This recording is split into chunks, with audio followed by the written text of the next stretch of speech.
nasci há 10.000 anos atrás e não tem nada nesse mundo que eu não saiba demais. Eu nasci há 10.000 anos atrás e não tem nada nesse mundo que eu não saiba demais. Gente, essa música se chama Eu Nasci há 10.000 anos atrás e é do cantor e compositor Raul Seixas. E essa música é uma música que gera muita polêmica. Isso porque algumas pessoas acreditam que o eu lírico dessa canção, ou seja, aquele que nasceu há 10.000 anos atrás, é o próprio diabo. Bem, polêmicas à parte. No nosso livro de hoje, Carta de um Diabo a Seu Aprendiz, o diabo não deixa dúvida nenhuma para o seu leitor que não só estava presente, como está presente no cotidiano de cada homem que pisou, pisa e pisará no planeta Terra. Achou assustador? Então vem comigo, porque eu vou abrir essas cartas para você.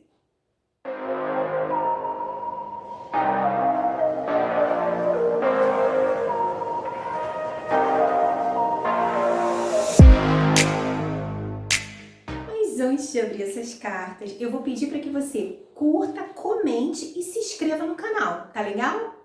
Ah, e me segue também nas minhas redes sociais, no Instagram e no Facebook, tá bom? Cartas de um Diabo a Seu Aprendiz. Esse título por si só já é bem intrigante, não é mesmo? Você já fica se perguntando que história é essa? Já fica querendo saber mais sobre essa história. Mas quando você descobre que quem escreveu esse livro foi o grande C.S. Lewis, o C.S. Lewis, aquele que escreveu as Crônicas de Nárnia. Então, quando você descobre que foi ele quem escreveu esse livro, aí você tem certeza de que se trata de uma grande obra. Gente, que livro sensacional! Eu confesso que eu só conhecia Lewis das Crônicas de Nárnia e foi a minha irmã, beijo Priscila, que me indicou esse livro. E eu realmente fiquei muito curiosa, muito intrigada com esse título e fui lá conferir. Para quem não sabe, eu sou cristã e esse livro realmente mexeu muito comigo. Mas eu já vou adiantando que esse livro não é uma literatura puramente religiosa. Você que é cristão ou não, religioso ou não, agnóstico, ateu, qualquer um pode ler esse livro, porque apesar do tom religioso, né, de colocar Deus, o diabo, enfim, ele é muito engraçado, ele é muito leve, ele é muito... a linguagem que ele usa para escrever esse livro é atraente para todos os leitores, não só para os leitores religiosos em si. Bem, sem mais delongas, vamos ao livro. Cartas de um Diabo a Seu Aprendiz foi publicado em 1942. Mas antes desse livro ser publicado, esses textos apareceram em forma de cartas no jornal The Guardian, que é um jornal inglês, em 1941, ou seja, durante a Segunda Guerra Mundial. E a Segunda Guerra Mundial vai ser muito mencionado pelo diabo aqui nesse livro. Esse livro é composto por 31 cartas, trata-se, porém, de um romance epistolar. Essas cartas são escritas de um diabão para um diabinho. Aliás, o diabão aqui é tio do diabinho. E essas cartas que o diabão escreve para o diabinho é para ensinar esse diabinho a tentar o seu humano. Essas cartas são sempre do diabão para o diabinho, ou seja, não aparecem aqui as cartas que o diabinho escreve, porém, através do contexto, você entende que é uma troca de cartas, ou seja, o diabinho vai escrever, trocar cartas com esse diabão. Só que nesse livro só vão aparecer as cartas que o diabão, ou seja, as respostas dele para o diabo. Vamos lá, né? Vamos dar nomes aos bois, aliás, aos diabos dessa história. Então, o diabão, o tio, se chama Maldanado e o diabinho, sobrinho, se chama Verme Lindo. E você já deve ter percebido, né, que Lewis utiliza um tom de comédia. Aliás, só comédia não. Ele se utiliza da comédia e da ironia para compor essa história. Então, gente, tudo nesse livro aqui vai estar trocado, né? Então, Deus, por exemplo, vai ser chamado de inimigo. E Satanás vai ser chamado de nosso pai das profundezas. Então, através desse recurso linguístico que é a ironia, e olha, gente, não é à toa que Lewis utiliza esse recurso. Olha o que diz essa epígrafe. A melhor forma de expulsar o diabo, se ele não se render aos textos das Escrituras, é zombar e ridicularizá-lo, pois ele não suporta o desdém. Martinho Lutero. O outro diz assim: o diabo, esse espírito orgulhoso, não suporta ser alvo de chacota. Thomas More. Pois então, ele vai utilizar esse tom irônico para justamente, através dessa brincadeira, entregar todas as artimanhas que o diabo usa para tentar o ser humano. Um gênio esse livro, gente. Um gênio. Bem, então cada carta do mal danado para o verme lindo vai ensinar, instruir, educar, fazer com que o verme lindo tente melhor o ser humano pelo qual ele é responsável. Aliás, o ser humano aqui nesse livro é tratado como paciente. Os demônios chamam o ser humano de paciente. E olha, gente, isso foi até uma coisa que me chamou a atenção. Nesse livro aqui, o paciente, ou seja, o ser humano, ele é tentado em todo momento, em tudo que ele faz, seja quando ele está comendo, seja quando ele está correndo, fazendo esporte, dormindo, até dormindo. O ser humano é tentado a todo tempo. Então é uma guerra constante para trazer o ser humano para o lado dos demônios e não deixá-lo ir para o lado do inimigo. Parte aqui nesse livro que eu acho incrível, que é na carta de número 1, quando o maldanado está dizendo para Vermilindo que o fato do humano que ele está tentando, que ele tenta ter um amigo materialista e ele está tentando ali juntar esses dois, né, o amigo e o humano que ele tenta para ficarem mais próximos, para um influenciar, no caso o materialista influenciar no pensamento desse humano, e Maldanado vai dizer para Vermilindo que não, que ele está sendo ingênuo. Olha só o que diz aqui.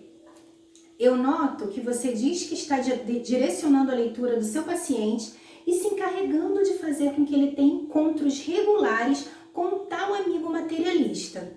Mas será que você não está sendo um pouco ingênuo?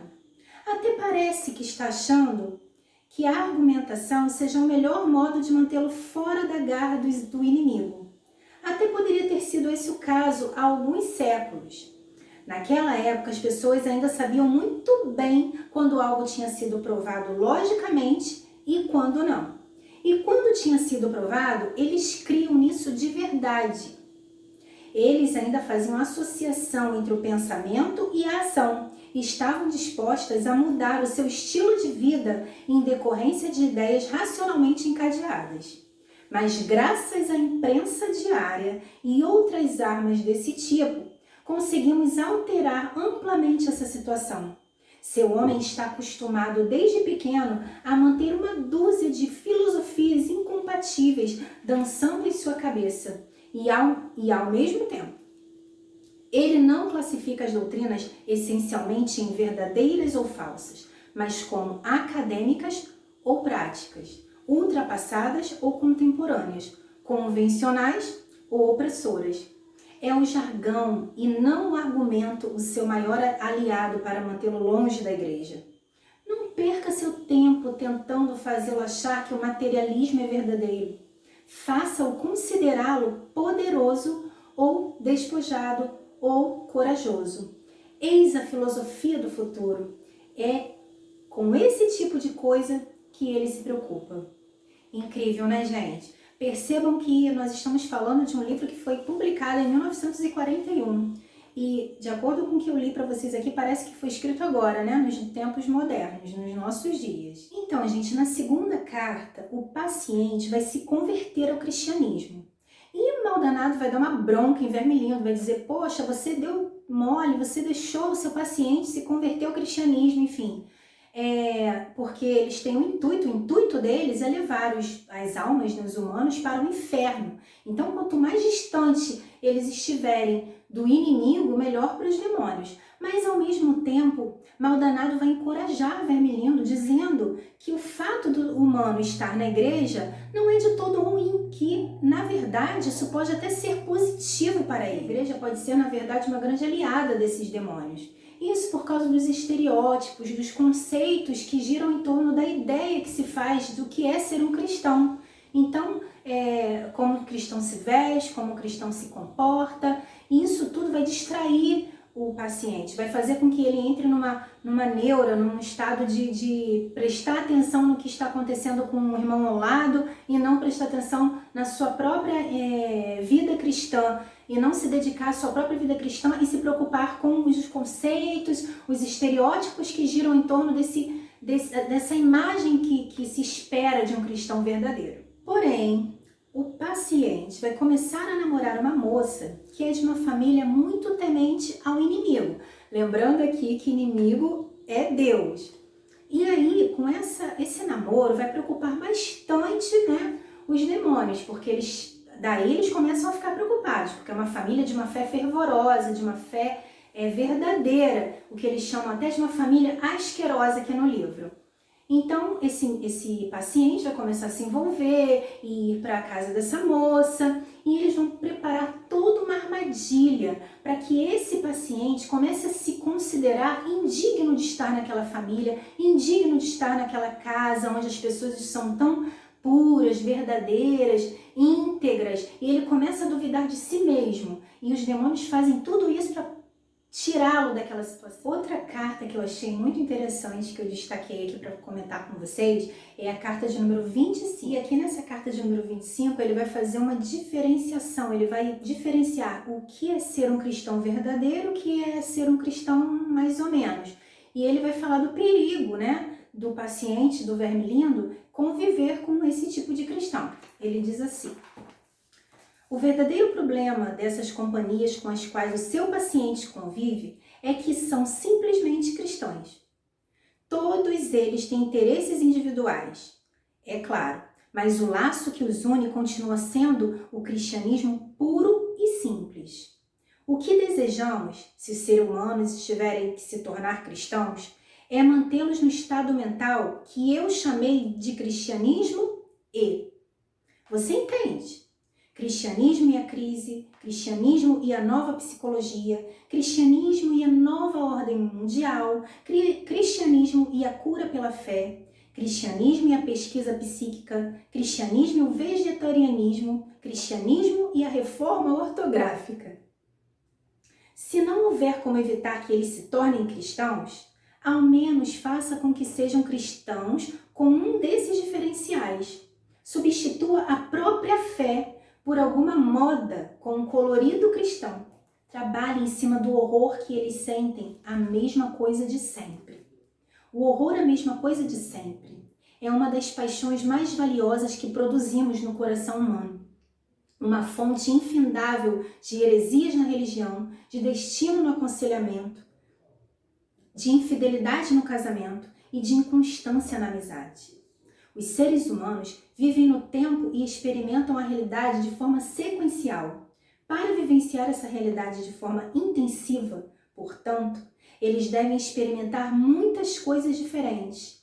Em outras palavras, eles devem experimentar a mudança. Gente, eu achei isso aqui impressionante. Eu fiquei muito impactada com essa parte aqui, com o que ele falou aqui na carta 25. Mexeu muito comigo, porque realmente nós vemos que as pessoas sempre precisam ter outra coisa, né, aliada àquilo que elas acreditam, e eu não sei, me pareceu muito profundo, né, muito verdadeiro o que ele disse aqui. Bem, gente, por aí vai, tá? Lewis, aqui nesse livro, vai tocar em várias questões profundas e polêmicas, como, por exemplo, egoísmo, castidade, prepotência, arrogância, enfim, superficialismo e outras questões mais. Gente, no final desse livro, Lewis vai deixar um texto que, na verdade, foi publicado depois da publicação desse livro. Esse texto é de 1900, se eu não me engano, 1954, onde Lewis vai falar, aliás, Maldanado vai falar na formatura dos demônios, dos diabinhos, na festa de formatura, né, no jantar de formatura desses demônios. E ele vai fazer um discurso nessa formatura falando sobre todo o cenário fértil que eles têm nas mãos para tentar, como o século XX ele é um campo fértil nessa questão de como os demônios estão bem, né? Porque as pessoas estão muito mais fúteis, estão muito mais fáceis de serem manipuladas, que as pessoas estão muito mais parecidas umas com as outras, e com relação a isso os demônios vêm trabalhando há muito tempo atrás, há 10 mil anos atrás, trabalhando a humanidade, para que a humanidade chegasse a esse ponto, né? Todo um preparo de uma filosofia, enfim, de um pensamento que está sendo trabalhado por esses demônios na humanidade, e que ali no século XX, a humanidade já estaria muito mais receptiva à tentação. E olha o que ele diz aqui, ó, nessa parte. Fui informada a partir de fontes seguras de que os jovens de hoje muitas vezes suprimem um gosto incipiente por música clássica ou boa literatura, porque isso os impediria de serem iguais a todo mundo, e que as pessoas que realmente desejam ser e recebem a graça que os capacita para ser honestas, castas ou temperantes, a recusam, pois aceitá-la poderia torná-las diferentes, ofender novamente a normalidade das coisas, tirá-las do círculo da irmandade, prejudicar sua integração com o grupo. Elas poderiam tornar-se indivíduos. Que horror! Tudo está resumido na prece que supostamente uma jovem pronunciou recentemente. Ó Deus, faça de mim uma garota normal do século XX. Graças aos nossos esforços, isso vai significar cada vez mais. Faça de mim uma devassa, uma débil mental, uma parasita. Gente, o que eu posso dizer? O que eu posso falar desse texto aqui que eu acabei de ler para vocês, e de todo o texto, porque isso foi um pedacinho muito pequeno do texto que ele deixou por último. Bater palmas, muitas palmas, porque é exatamente esse o sentimento, né? Enfim, é justamente isso. Esse é o C.S. Lewis, e eu amei conhecê-lo, eu amei ler, pretendo ler outros livros, pretendo resenhar outros livros. E você? O que você achou? Conta pra mim, conta se você já leu alguma coisa do C.S. Lewis, comenta, faz um comentário aqui, por favor, deixa sua opinião, me fala, você só conhecia das Crônicas de Nárnia também? E, gente, é assim que eu me despeço. Um grande beijo e até a próxima!